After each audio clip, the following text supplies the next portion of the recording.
Les amis, bienvenue dans mon nouveau bureau. Voilà, donc ça va être le nouveau fond des vidéos à partir de maintenant. J'ai pas du tout fini encore parce que je vais mettre des étagères là, là et là. Hello, c'est Estelle et bienvenue dans l'update lecture de mars-avril 2025.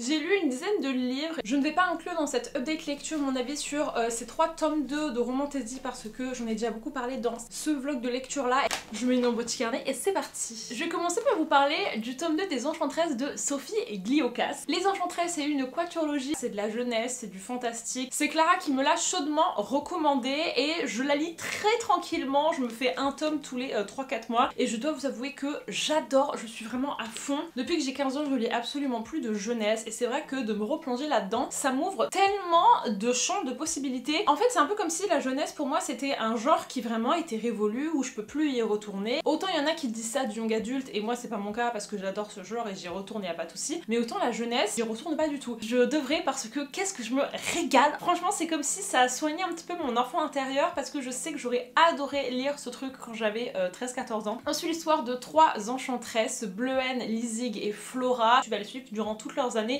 de lycée. Dans le premier tome, elles ont découvert leur pouvoir et elles se sont alliées pour rendre des comptes à tous leurs bullies là, parce qu'il y a des mecs dans leur lycée qui sont absolument exécrables. Et dans ce tome 2 là, en fait, on les voit grandir parce que c'est l'année d'après. Et j'adore parce que tu les vois vraiment en fait gagner un petit peu en maturité. Et alors que dans le premier tome, tu peux te dire ok, c'est vachement jeunesse, là petit à petit on grimpe dans du young adulte. Le lectorat il grandit aussi avec la saga. On commence à avoir des débuts un petit peu de romance avec d'autres gars. Et franchement, je sais pas du tout où est-ce qu'elle nous emmène parce que c'est évidemment pas du tout le centre de l'histoire, mais je vous avoue que moi j'adore la romance, donc forcément j'essaie un petit peu de capter. Et là, elle a initié un truc, je sais pas si c'est vraiment ça qui va au final se passer, mais écoutez, je suis extrêmement intriguée. Mais franchement, il y a toutes les meilleures scènes de paranormal où à 14h elles ont Science et Vie de la Terre et à 15h elles sont en train de pratiquer leur pouvoir dans le sous-sol. Et surtout, il y a plein de créatures et tout qui sont là. Dans celui-là, on s'attaque un petit peu à une espèce d'entité démoniaque qui est capable de voler les gens et de les attirer dans une espèce de dimension parallèle. Et qu'est-ce que les dialogues sont bons, les gars. T'as vraiment l'impression que c'est des vrais ados qui sont devant toi, qui parlent comme toi tu pouvais le faire à l'époque. Et ça aborde tellement de choses au-delà juste des pouvoirs, de la magie et tout. Genre, ça aborde beaucoup la santé mentale.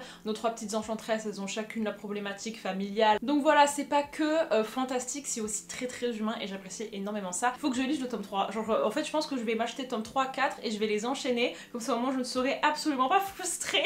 Maintenant, les amis, il est temps de parler du livre maudit. Je vous en ai déjà parlé, Blood of Hercules, de je ne sais plus qui, je ne veux pas savoir qui a écrit ce roman. Je l'ai lu en prévision d'une vidéo traduction que je vous ai déjà postée et sachez que c'est pour le moment le pire livre que j'ai lu en 2025 et je ne comprends pas toute la com autour de ce roman à part à pur but lucratif parce que c'est de la grosse merde, tout le monde sait que c'est de la grosse merde et pourtant ce livre a été placardé partout. J'étais au salon du livre là à Paris, il avait son stand rien qu'à lui avec un poster énorme, mais il y a vraiment des gens qui sont là pour la thune en fait et ça se voit. La romantasy avec un harem inversé, des trucs que tu peux retrouver un petit peu en romance érotique et tout, où il y a plein de mecs qui ont tous une meuf et je trouve que c'est un peu trompeur parce que on est dans une compétition entre plein de futurs dieux de l'Olympe et toute cette histoire de harem se passe entre une des compétitrices qui est une moitié de sang là, elle a un père qui est dieu et une mère qui est humaine et des chefs de cette compétition. Rien ne va, je les hate read jusqu'au 70% et après il y a eu la goutte qui a fait déborder le vase et je me suis taillée. Ce livre est un excellent exemple de... Il y a un livre qui pop un petit peu sur TikTok et des maisons d'édition qui se disent oh putain faut absolument qu'on le chope tout de suite avant que d'autres maisons d'édition le prennent pour pouvoir avoir un maximum d'argent. Au final ils l'achètent sauf que le truc se retrouve être une énorme daube, sauf que c'est trop tard, ils l'ont déjà acheté, du coup il faut qu'ils misent tout dessus et du coup ils nous traduisent ça alors qu'il y a des tas de livres incroyables qu'on attend qu'ils soient traduits et ça me désespère. Et ce qui est hilarant c'est que certes les quelques premières reviews de ce livre étaient hyper élogieuses, on sait pas pourquoi, mais si vous allez sur Goodreads, toutes les reviews sont des 1 étoile, donc dans quel monde est-ce qu'on vit? Ensuite l'histoire de cette meuf qui de base vit dans notre monde actuel, sauf que elle a pas de thunes, elle se fait harceler dans son lycée, elle a l'impression que sa vie ça va être de la grosse merde, jusqu'au jour où elle est chopée par les dieux de l'Olympe parce qu'ils testent son sang et ils remarquent que c'est une demi-déesse et la tradition c'est que c'est pas parce que t'as du sang de dieu que d'un coup hop là tu vas à l'Olympe et tu passes ta meilleure vie, non tu dois prouver que tu mérites d'être d'être un dieu, et du coup tu fais une compétition qui n'en est pas vraiment une, c'est plus de la torture pendant 6 mois où on te fait expérimenter les trucs les plus durs physiquement parlant. Si tu meurs, c'est que t'étais pas méritant, et si tu survis, ok d'accord, tu as le droit d'aller à l'Olympe. Ça n'a aucun putain de sens. Genre les dieux et les demi-dieux sont célébrés, c'est des stars et tout, genre vraiment ils sont importants, mais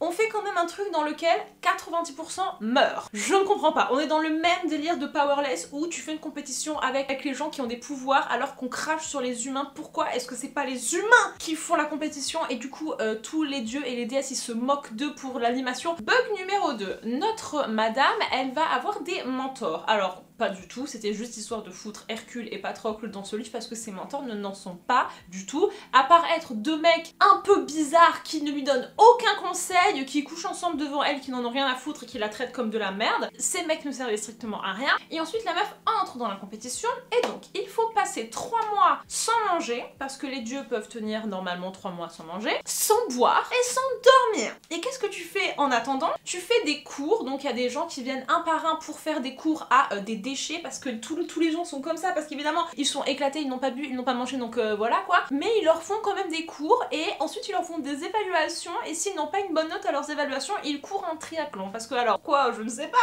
il y a une putain de montagne derrière cette espèce d'école prison de torture là, où tous les 3-4 jours ils courent, puis ils nagent, et s'ils nagent pas assez vite, il y a un mec dans un bateau qui s'appelle Charon, qui les rattrape et qui les tue. Problème numéro 10 000, hein, que comment est-ce que tu expliques que certes c'est des demi-dieux, demi-déesses, mais ils sont littéralement par terre. La meuf elle décrit pendant 15 chapitres, je suis par terre, je n'ai plus aucune force, j'en peux plus machin, et ensuite ok on va courir le triathlon, oh là là je suis fatiguée, mais je termine quand même mon putain de triathlon. C'est extrêmement dur d'écrire quelqu'un qui n'a plus aucune force et qui a mal, parce que en fait tu vas le dire une fois, sauf qu'ensuite tu vas faire comprendre que non mais là c'est encore pire, mais du coup tu le redis, mais après c'est encore pire, mais du coup tu le redis, donc tu ressens pas du tout la dégradation de l'état de la meuf, parce qu'elle dit tout le temps je suis au bout de ma vie, je suis au bout de ma vie, mais elle le dit pendant 3 mois, et au final la meuf s'en sort, et surtout elle court son putain de triathlon. Genre ça les gars, je vais pas le lâcher, les mecs sont par terre, ils n'ont aucune force, ils peuvent même pas écouter, ils ne peuvent même pas parler, et là ils leur disent allez hop on va courir, et les gens courent quoi. Non, pour moi c'est pas possible. Donc ça c'était pour l'aspect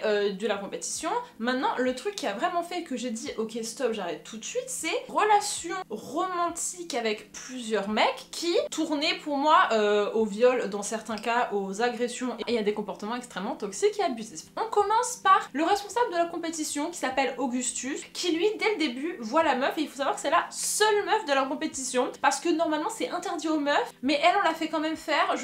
J'ai pas compris pourquoi d'ailleurs, il y a plein de choses que j'ai pas trop compris dans ce livre. Et en gros lui dès le début il est en mode oh là là, mais elle sait qu'elle me tente, hein. Ah oui hein, elle joue à un jeu dangereux avec moi, hein. La meuf est en train de crever par terre, ok, je vous rappelle ça, je vous rappelle que la meuf ne fait rien à part respirer par terre et courir un triathlon tous les 4 jours. Oh là là, mais elle rentre dans ma tête et tout machin.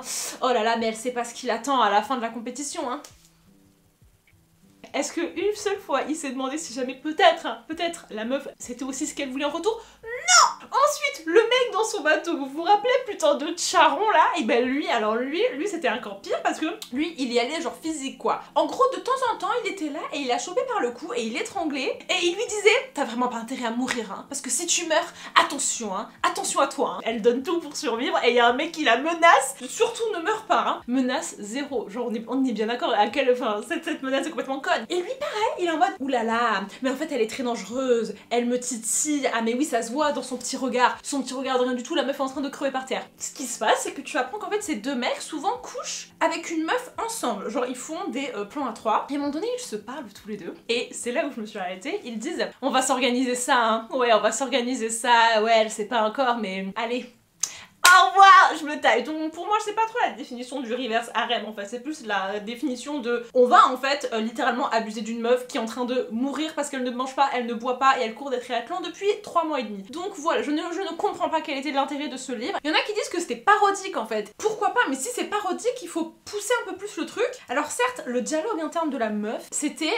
un peu puéril, genre vraiment la manière dont elle s'exprimait ça n'avait aucun sens. Après elle était aussi un petit peu dans les vapes H24, mais même si c'était dans les vapes H24. Je sais pas en fait, genre je ne comprends pas qui a écrit ce livre, comment, est-ce que cette personne était complètement shootée, je ne sais pas, mais en tout cas je vous le déconseille. J'ai passé un mauvais moment, je ne comprends pas pourquoi il a eu autant de pubs. Stop it now s'il vous plaît, traduisez autre chose et ne sautez pas à la première occasion dès que vous voyez un livre qui perd sur TikTok. Genre là je sais déjà que Silver Elite ça va être la même chose alors que bref. Pour me réconforter, je suis allée chercher quelque chose qui n'a rien à voir. J'ai lu Good Material de Dolly Alderton. Ce livre là c'est ma recommandation mensuelle de Clara. Il faut savoir que chaque mois je prends un livre des tops préférés de Clara de l'année dernière et c'est souvent mon livre préféré du mois. Et c'était un 4 étoiles, c'était très cool. C'est pas du tout le genre de livre que je lis d'habitude parce que c'est de la fiction adulte. On suit l'histoire de Andy qui a 35 ans, c'est un stand-upper mais sa carrière ne décolle absolument pas et alors qu'il pensait que ça se passait bien avec sa copine avec qui il est depuis 2 ans, elle le largue du jour au lendemain et il se retrouve sans appart, sans meuf, le cœur brisé et il doit repartir de zéro. C'est rare que je lise des livres où le personnage principal est un mec et pour le coup je n'ai jamais lu un livre qui suit un mec qui fait le deuil d'une relation et ce livre est tellement intelligent. J'ai adoré parce que donc c'est écrit par une femme et elle a en même temps extrêmement bien je trouve représenté ce qui peut se passer à l'intérieur de la tête d'un gars et elle a vraiment essayé d'être le plus authentique possible. On a les pensées les plus crues, les plus honnêtes, genre c'est tellement sincère. En même temps t'as pitié de lui mais en même temps tu sais que c'est un peu un connard mais tu le portes aussi dans ton cœur et elle a fait tout ça sans jamais attaquer son ex, la meuf. Et à la fin, le dernier chapitre, c'est le point de vue de sa meuf. Et pas que ça remet en question, mais je trouve que c'est un joli jeu qu'elle fait avec nous parce que forcément, quand t'as le point de vue d'un personnage, tu t'attaches à lui et tu finis par le défendre. Tu finis par te dire ah mais oui mais il avait trop raison de faire ça, ah mais vraiment elle est pas gentille et c'est voulu. Et c'est ça que j'aime beaucoup, c'est que Dolly elle savait en fait qu'on allait finir par se dire mais il est trop cool ce mec, pourquoi nanana. Et à la fin quand t'as le point de vue de la meuf tu te dis ah mais oui en fait, y a pas de méchant dans l'histoire, y a pas de oh elle a tort, elle a raison, elle m'a brisé le cœur, elle aurait pas dû. C'était juste deux personnes qui avaient des trajectoires de vie différentes, qui avaient tous les deux des gros défauts mais aussi de grosses qualités et qui n'étaient pas du tout au même point dans leur vie. Ça m'a fait vraiment plaisir qu'elle les gardait, pas un regard neutre mais que quand tu refermes le livre, tu les aimes tous les deux quoi. Tu les aimes tous les deux même s'ils se sont fait du mal et même si ils étaient pas compatibles. Un autre truc aussi que j'ai énormément aimé c'est la construction du roman. Le mec comme je vous ai dit, il traverse une rupture et du coup il se passe pas des tas de trucs et encore une fois c'est extrêmement réaliste et je trouve que vraiment ce livre j'aimerais bien que s'il soit en film parce que ça rendrait tellement bien. Il habite à Londres et tu le vois déambuler dans Londres, il cherche un appartement, il trouve pas d'appart, il a des plans foireux, il essaye un bateau maison, c'est n'importe quoi et mais en même temps il est un peu excité parce qu'il a l'impression que vas-y il reprend sa vie en main, il fait un truc un peu foufou sauf qu'au bout de 2 jours c'est la grosse galère. Il finit par habiter en coloc avec un vieux. Vous savez c'est le genre de livre qui est rempli de détails random qui en fait sont très loin d'être random et qui rendent tout tellement spécifique que tu le visualises. Il a vraiment une chanson, une odeur, une couleur et un souvenir hyper vif de lecture. Donc ça m'a beaucoup plu en fait qu'elle dépeigne ce mec comme il était. Il a pas fait des trucs très cool mais en même temps it's just a man qui savait pas trop quoi faire d'autre et il a fait de son mieux et comme je vous ai dit il est stand-upper et il a toujours été hyper jaloux des gens pour qui ça a marché du jour au lendemain parce que ça fait 10 ans et il y arrive pas. Il entretient ce truc parce qu'il se dit ouais mais moi ça marchera jamais, moi tu vois je suis vénère, moi ça marche pas, moi je travaille et pourtant ça marche pas. Et en fait à force de dire ça il entretient ce truc et il aime presque avoir cette excuse là de dire non mais moi tu vois je suis un métier passion et ça marche pas et pourtant je me bats, je continue et ça devient sa personnalité à tel point que limite si il se sabote lui-même. Toute cette histoire là ça va lui permettre de vraiment réfléchir à sa vie et de faire le point et à la fin il fait un nouveau stand-up justement et ce stand-up est génialissime les gars et sa carrière elle explose et ça fait du bien parce que tu vois c'est le genre de livre où tu t'attaches tellement aux gens que t'as envie que ça se passe bien pour eux, que t'as envie que allez mec vas-y relance-toi dans la vie et tout. Très intelligente, genre franchement Dolly Alderton ouais. Et il y a un passage qui m'a énormément touchée. Il dit que quand tu te sépares de quelqu'un, tu te sépares pas juste d'une personne, tu te sépares de toute une culture. Ta vie tout seul c'est pas pareil que ta vie à deux. Tu développes des habitudes, tu es peut-être dans un nouvel appartement, tu rencontres des gens, les amis de la personne, la famille de la personne, il y a peut-être des repas que vous mangez tout le temps le vendredi, des parcs dans lesquels vous allez tout le temps le week-end, des destinations de vacances parce que tu rejoins sa famille et ça rend en fait la rupture tellement plus globale parce que c'est pas juste un aspect de ta vie que tu perds mais c'est tout, c'est des petites traditions et quand tu te remets avec quelqu'un tu peux être tenté de soit recréer exactement toutes ces mêmes traditions là parce que c'est la seule chose que tu connais avec la personne ou alors repartir de zéro et créer des tas de nouvelles habitudes et il décrit en fait tout ça, il dit bah tu vois on avait l'habitude de dormir chacun sur ce côté là du lit, elle mettait tout le temps ses chaussettes et puis moi quand je me douchais l'eau elle était tout le temps froide, tu dis au revoir à ça aussi, c'est ça qui brise peut-être encore plus le cœur. Dans ta journée il y a plein d'habitudes que t'as qui vont constamment en fait te rappeler que avant ces habitudes elles étaient là grâce à quelqu'un. Et de manière générale j'aime énormément cette liste de lecture de Clara parce que ça me fait lire beaucoup de fiction adulte et c'est quelque chose que j'avais envie de faire depuis un petit moment mais je trouvais jamais la motivation. Et à chaque fois que je lis quelque chose d'autre je me dis putain c'est vrai que c'est pas mal parce que mine de rien le YA j'adore et je continuerai d'en lire mais ça peut un peu se ressembler selon ce que tu lis alors que pour le moment chaque roman que j'ai pioché là en adulte est extrêmement différent et unique en son genre et c'est très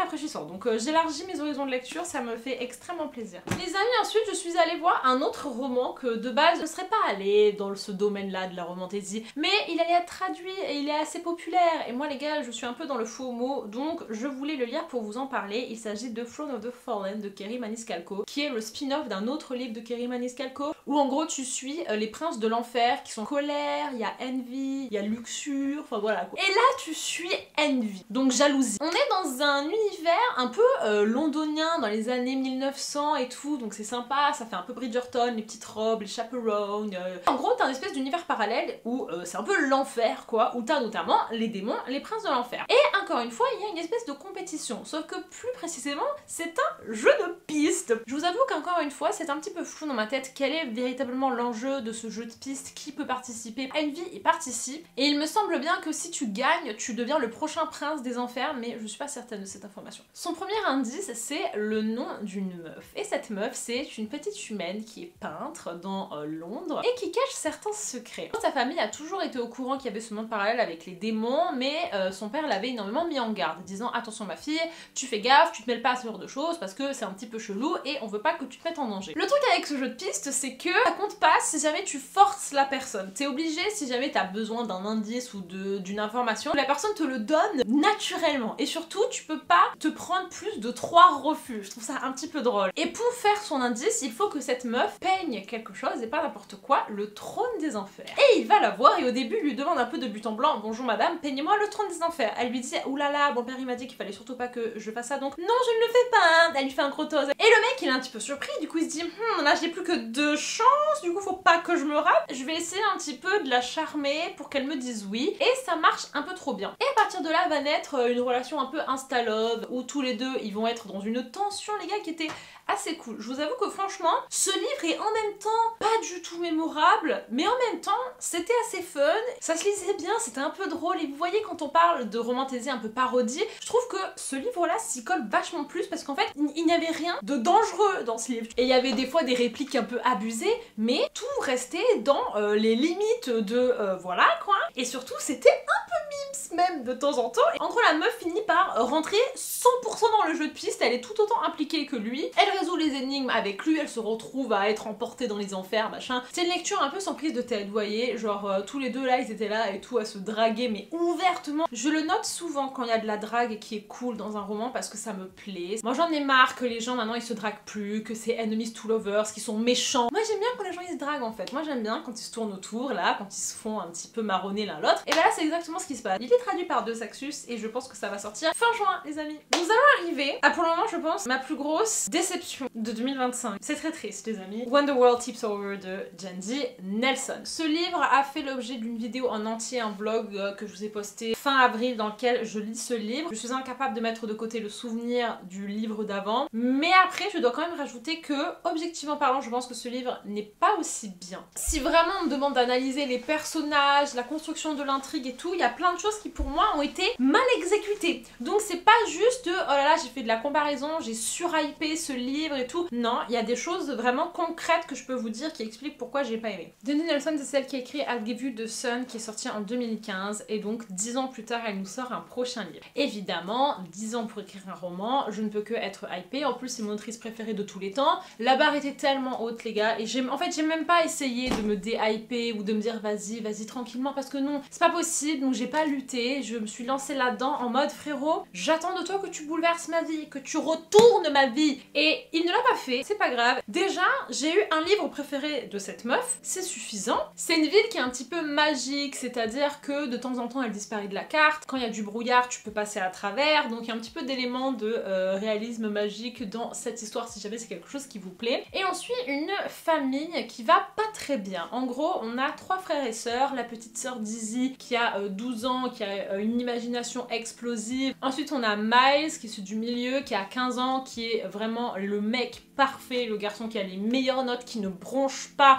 mais en fait c'est un masque de perfection qui se colle au visage parce qu'il veut surtout pas embêter ses parents parce qu'il a l'impression que sinon ils ne vont vraiment pas s'en sortir, puisque le grand frère Winton fait n'importe quoi, qui va plus en cours. Le truc c'est que Winton et Dizzy sont extrêmement proches. Dizzy elle admire Winton, genre c'est vraiment l'amour de sa vie, et Miles le déteste. Il est persuadé qu'il fait tout dans son dos pour lui nuire. Et ce qui va se passer c'est que leur vie va complètement se retourner lorsque Winton va être dans un accident de voiture et va tomber dans le coma. La vie de tout le monde va un petit peu arrêter de tourner et tout le monde va se remettre en question sur sa relation avec Winton maintenant qu'il est aux portes de la mort. Qu'est-ce qu'on pense en fait réellement? Est-ce qu'on le déteste ou est-ce que en fait non, on le déteste pas et on veut juste qu'il se réveille? Sa mère du coup se pose énormément de questions parce que elle a un peu du mal, elle le rejette parce que c'est son fils qui fait n'importe quoi, mais en même temps elle se rend compte qu'elle l'aime. Et Miles lui il est content. Il est content parce que enfin il va être libéré de son grand frère le monstre, sauf que à son tour il va se rendre compte qu'il y a plein de choses qu'il ne savait pas par rapport à son frère et ça change vraiment son jugement. Et j'aurais tellement aimé que ça reste juste ça, parce que déjà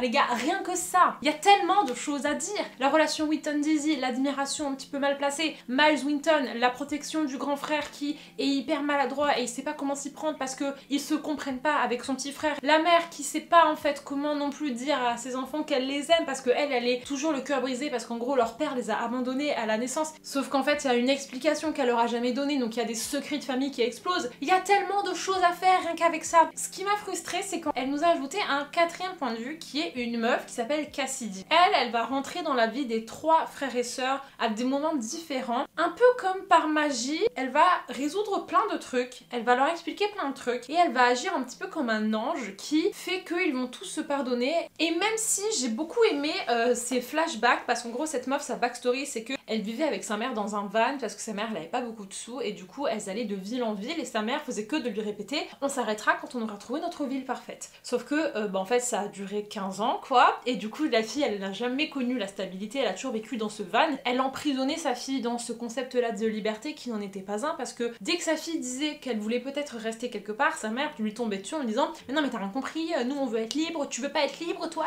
On comprend plus ou moins dans le livre que sa mère était bipolaire et que du coup c'était hyper irresponsable parce que de temps en temps sa mère n'arrivait à rien faire pendant des semaines et du coup c'était la petite de 8 ans qui devait se démerder. Encore une fois, histoire extrêmement intéressante, mais j'ai vraiment l'impression que ce livre c'est des tas de très belles graines qui auraient pu pousser un arbre ou des choses incroyables. Les graines n'ont jamais poussé, c'est-à-dire qu'on a eu que des débuts d'histoires incroyables qui n'ont jamais eu de vraie fin et qui n'ont jamais eu de vrais moments de gloire. Par exemple, Miles-Winton, moi c'est la relation qui m'a le plus touchée parce qu'en gros, Miles s'est construit en opposition à son grand frère. Étant donné que sa mère faisait que de répéter oh là mais je m'inquiète pour ton grand frère, c'est vraiment n'importe quoi, mais je suis une mauvaise mère, mais je sais pas machin, Miles s'est dit ok, il faut que je sois de l'inverse de mon grand frère et il faut que je fasse tout parfaitement. Et que maintenant que Winton est dans le coma, il ne sait plus qui il est parce qu'il n'a plus ce miroir en fait. Et ça c'est tellement intéressant et elle en a fait une page. C'est peut-être que moi qui avait besoin de beaucoup plus. Moi j'ai surligné que cette page là où je me suis dit ok là je comprends en fait où tu veux en venir. Mais le reste du roman n'était pas du tout au même niveau. C'est pas allé assez loin. Et du coup donc je vous parlais de Miles et Winton. Ils n'ont quasiment pas eu de scène à la fin pour mettre les choses au clair, pour s'expliquer. Moi j'attendais ce moment où Winton lui disait mais en fait Miles mais je t'aime. Mais moi je voulais que la mère ait une discussion avec Winton parce que pareil ils n'arrivaient pas à se parler. Et Cassidy est devenu le personnage principal dans la deuxième moitié du livre et moi je fais partie des gens qui n'ont pas apprécié ça. Parce qu'encore une fois Cassidy backstory est très intéressante mais elle entre dans la vie du coup des 3 frères et sœurs et genre elle a que 1 ou 2 scènes avec eux. C'est le moment le plus important de leur vie, notamment Winton, il la croise 2 fois, il est amoureux d'elle et à la fin c'est grâce à elle si jamais il se réveille de son coma, ils s'embrassent, ils vont se marier tu vois. Moi j'étais un peu frustrée parce que je me dis mais meuf non, moi en fait là j'ai besoin de beaucoup plus. J'ai l'impression que ce livre voulait un peu trop être dans la poésie, un peu lyrique et tout, un peu magie où les choses se passent un petit peu comme ça, tu sais pas trop pourquoi. Non, moi je veux savoir pourquoi, tu vois, moi je veux que t'ailles vraiment au-delà de ça et elle l'a pas trop fait. Après je sais que ce livre a été extrêmement adoré par des tas d'autres gens donc je remets pas du tout en question ça. Moi j'ai j'étais pas accrochée à toutes ces histoires de magie, moi j'étais accrochée à putain de Miles et Winton, donc je suis un petit peu triste, mais voilà, c'est la vie comme je vous ai dit. Ça me rassure aussi de voir que je suis pas obnubilée, genre c'est pas parce que c'est une Jandy Nelson que j'allais dire oh là là mais en fait non c'est trop bien, tout ce qu'elle fait c'est incroyable. Genre. Ensuite j'ai fait une petite pause pour aller lire de la dark romance, pourquoi pas, je me suis fait les gars The One and Only Mindfuck de Esti Abby. Ça fait des années que je veux lire cette saga et à chaque fois je la repousse et là j'étais chez moi, c'était après le triathlon et je me suis dit il me faut un roman un peu bonbon et ce truc là correspondait parfaitement. J'ai lu la version intégrale, donc en fait ce livre il est composé de 5 nouvelles, c'est des mini tomes 1, 2, 3, 4, 5 de 130 pages. En tout les 5 tomes ça te fait je crois 600 pages, un truc comme ça et ça s'est lu tout seul, c'était incroyable, ça m'a vraiment plu, je me suis vraiment amusée. En fait moi je ne savais pas du tout mais elle est décédée l'autrice, ça m'a vraiment rendu hyper triste. Ensuite l'histoire de Lana Myers, une meuf qui a eu une adolescence horrible et il lui est arrivé un événement extrêmement traumatique à ses 16 ans qui était censé la tuer. Elle avait été laissée pour morte après avoir été violée de multiples fois dans la rue par plusieurs mecs et elle a vu en fait son frère se faire tuer sous ses yeux par ces mecs là. Il y a un ami à elle qui a réussi en fait à la sauver et à l'amener à l'hôpital et à ce moment là elle a fait en fait un petit peu un pacte avec elle-même. Elle s'est dit je peux pas laisser ça passer, il faut que je me venge, il faut que les gens de cette ville sachent à quel point en fait tout est absolument corrompu et pour ça je vais me créer une autre identité. Donc en gros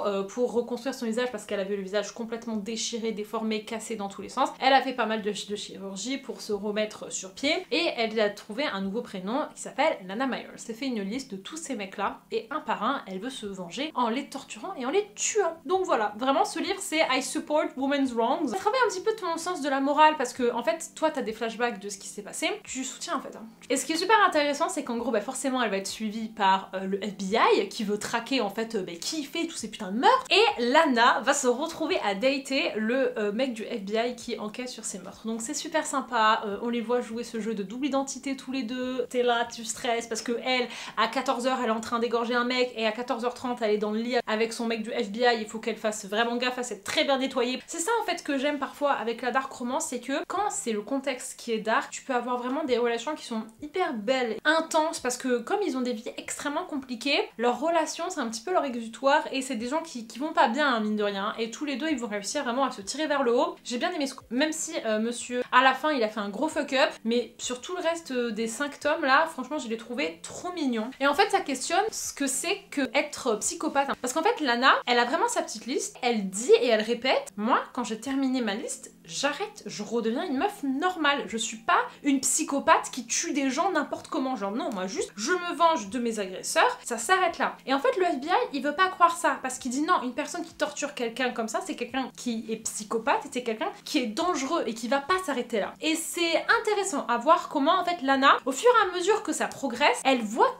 qu'elle commence à y prendre goût et que ça dépasse ce truc initial de oh putain je vais me venger et elle-même elle prend peur parce que je se dis oula non, le but c'était pas de devenir un monstre, le but c'est pas de devenir cette version de moi-même, je veux simplement me venger et tuer ces mecs là parce que je sais qu'ils vont pouvoir répéter ces actes et que je ne veux pas qu'ils le répètent. Et elle s'est vraiment remise en question à plusieurs moments. C'était vachement plus psychologique que à ce quoi je m'attendais, genre c'était très bien fait les gars, tu rentres vraiment dans sa tête, tu vois comment elle réfléchit, mais est-ce que du coup c'est vraiment une gentille? Parce que c'est ça aussi, elle va agir en tant que sauveuse par rapport à plein de meufs qui en fait sont les prochaines sur la liste, mais en même temps elle tue quelqu'un, donc qu'est-ce que... on ne sait pas, tu vois, franchement c'est des bonnes questions à avoir. Ce livre était tout autant amusant qu'il n'était stimulant et j'ai adoré ça. Typiquement pour moi c'est la dark romance parfaite, c'est-à-dire que c'est le contexte qui est hyper dark mais notre relation elle est toute douce, elle est toute belle. Quand notre policier capte qu'en fait c'est elle la serial killeuse et que ça fait 4 tomes qui sont amoureux, il fait un truc horrible et ça c'est pour ça que j'ai enlevé une étoile parce que j'ai pas du tout aimé sa réaction, mais à part ça il était bien. Et enfin les amis, terminons cette très longue vidéo avec une petite romance new adulte Out of the Woods de Hannah Bonham Young. Cette meuf je l'ai découverte l'année dernière et ça c'est sa nouvelle sortie de 2025 et je savais que je voulais évidemment lire pour voir si vraiment c'était une autrice que j'aimais beaucoup et l'inscrire en fait dans mes autrices de romance préférées. C'est un tome compagnon de Out on a Limb, en gros on suit les personnages secondaires du... enfin le deuxième couple quoi dans ce monde là. Sarah et Caleb qui en fait se sont rencontrés quand ils étaient au lycée, donc ça fait une dizaine d'années qu'ils sont ensemble. Hannah en fait elle fait quelque chose que j'aime beaucoup, c'est que dans chacun de ses livres elle traite en fait une partie de son histoire et là elle traite le fait que elle aussi elle s'est mise en couple très tôt avec son copain. Quelque part c'était génial parce que t'as pas vraiment à chercher, tu passes pas ta vingtaine à être désespérée parce que tu trouves pas l'homme de ta vie, non, l'homme de ta vie, tu le connais depuis que t'as 15 ans, mais en fait ça fait que tu te découvres pas forcément toi, tu te vois pas forcément grandir, tu as appris en fait à te connaître avec une personne et t'as jamais appris à te connaître toute seule. Et en fait notre Sarah, un jour, elle a un petit peu une crise, elle a 30 ans et en fait elle se rend compte que sa vie elle est pas du tout allée dans la direction qu'elle voulait. Elle a perdu sa mère quand elle avait 16 ans et c'est aussi pour ça que sa relation avec Caleb elle s'est nouée dès le début, parce que comme il l'a vachement soutenue alors qu'ils venaient de se mettre ensemble, ils se sont en fait jamais lâchés depuis, et elle en fait elle a pas trop su gérer son deuil, ça a été très difficile. Elle a arrêté ses études et elle les a jamais vraiment reprises, et du coup là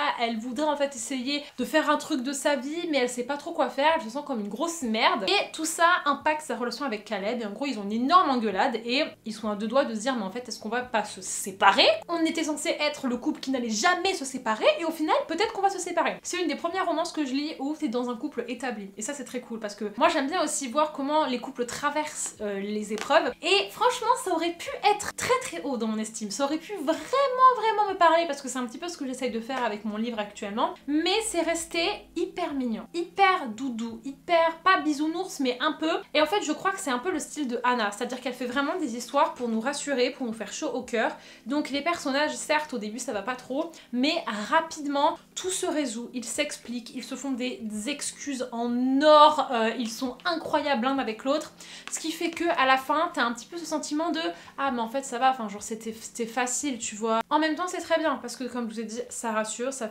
met du baume au cœur, ça soulage, tu te dis ok ça va, l'amour existe toujours dans notre monde. Mais j'aime bien mes romances avec un peu plus de difficulté, un peu plus de challenge, et qu'on aille un petit peu plus loin, tu vois. Et ils finissent par aller dans une retraite de couple dans la forêt, en gros pour se reconnecter à la nature et par la même occasion se reconnecter à tous les deux. Ils discutent un petit peu et hop c'est bon, c'est voilà l'amour fou, tu vois. Donc ça casse pas trois pattes à un canard, mais ça te fait du bien. Et vraiment moi je suis pas du tout contre ça, mais je vous le recommande si jamais vous passez un mauvais moment. Il y a eu 2-3 scènes de cul dans la forêt que j'aurais peut-être pas forcément mises parce que je sais pas, enfin je trouve que c'était pas forcément le mot, tu vois. Ils étaient plus là pour avoir une connexion un peu plus spirituelle et tout. Non, ils ont fait des bails dans la forêt. Pourquoi pas hein, 3 étoiles et demie, parce que c'était pas non plus hyper mémorable, mais voilà, j'ai quand même passé un bon moment. Les amis, c'est la fin de cette update lecture.